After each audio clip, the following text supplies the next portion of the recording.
dérangé par les miracles. Car il est écrit que voici les miracles qui accompagneront ceux qui auront cru.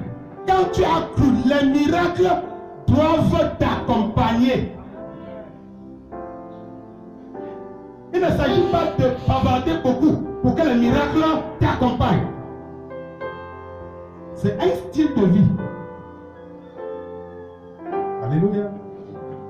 Il faut une manière de vivre. Pierre passait, son ombre guérissait les malades. Parce que quoi, le peuple était soumis. Obéissant, il y avait la crainte de Dieu au milieu du peuple. Et Dieu faisait que les miracles et autres, c'est une grâce que Dieu fait. Ce n'est pas un mérite. C'est une grâce. C'est un don gratuit de Dieu. C'est une grâce. Mais la grâce vient à cause d'une façon de vivre.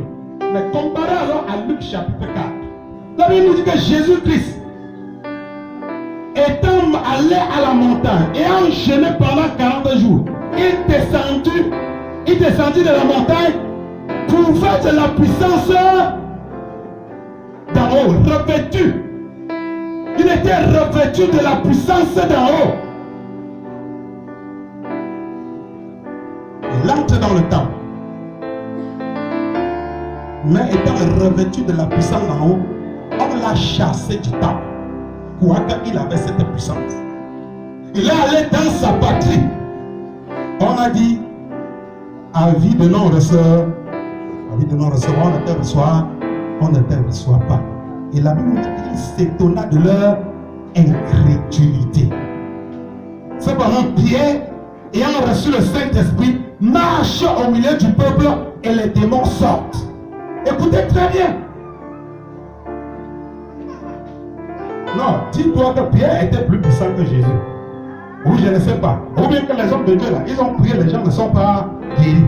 Ou ceci, ou cela. Il y a des analyses, les gens vont faire des analyses. Mais il y a les prédispositions pour la manifestation de la puissance de Dieu. Le pasteur William nous a souvent parlé une histoire, comment quelqu'un dit, vraiment depuis que j'ai déjà rencontré 9 pasteurs. Et ils ont prié pour moi, des puissants pasteurs. Je n'ai jamais eu la guérison. C'est là qui m'a dit Kanakambine, je vois bien.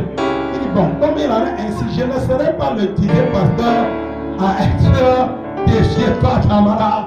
Pas ta maladie, va avec ta malade. Mais quelque chose ne va pas. Quelque chose ne va pas. Je ne serai pas le dixième.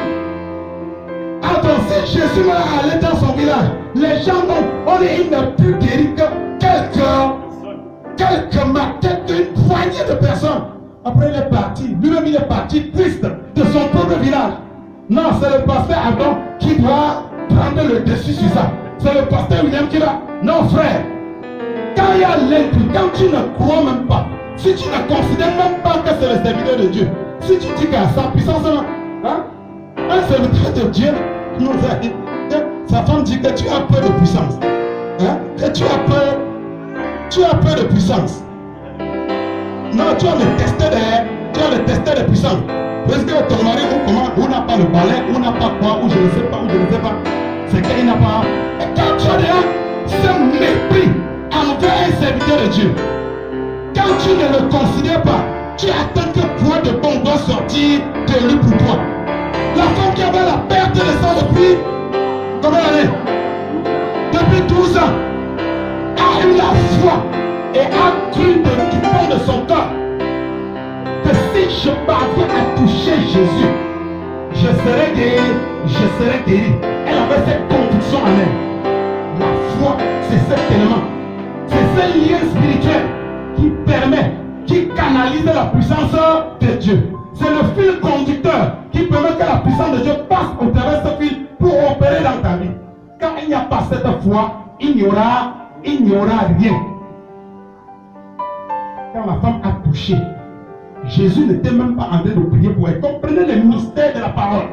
Pendant que Jésus ne l'a même pas, Jésus n'était pas en train de prier pour elle. Jésus n'était même pas par rapport à un non, à rien. Mais Jésus a senti une décharge sortir de lui pour aller guérir cette femme. Il s'est dit que quelqu'un m'a touché. Le spirituel est terrible, frère. Sa foi était le fil conducteur. Par sa foi, elle s'est connectée à Jésus. Et tu viens avec une lourde barrière. Comme il y a un chenille là qui construit sa maison, on appelle ça le cocon. Tu viens dans ton cocon, des barrières, des murs, puis en béton, ça t'a environné complètement. Tu es dedans, tu amènes tout ça. Tu es dedans dans ton bouc pour dire je veux être guéri. Ça veut dire qu'on ne te voit même, on ne te voit même pas. Pour que tu te poutes. Mais attendez, ça c'est un problème. Et maintenant tu as fermé avec le cadenas. Par l'intérieur, tu as même jeté la clé. Tu as même jeté la clé. Tu as fermé par dedans. Donc celui qui est à l'extérieur ne peut même pas et bouger tes oreilles. Tu as fermé, jeté la clé. Le cadenas par l'intérieur.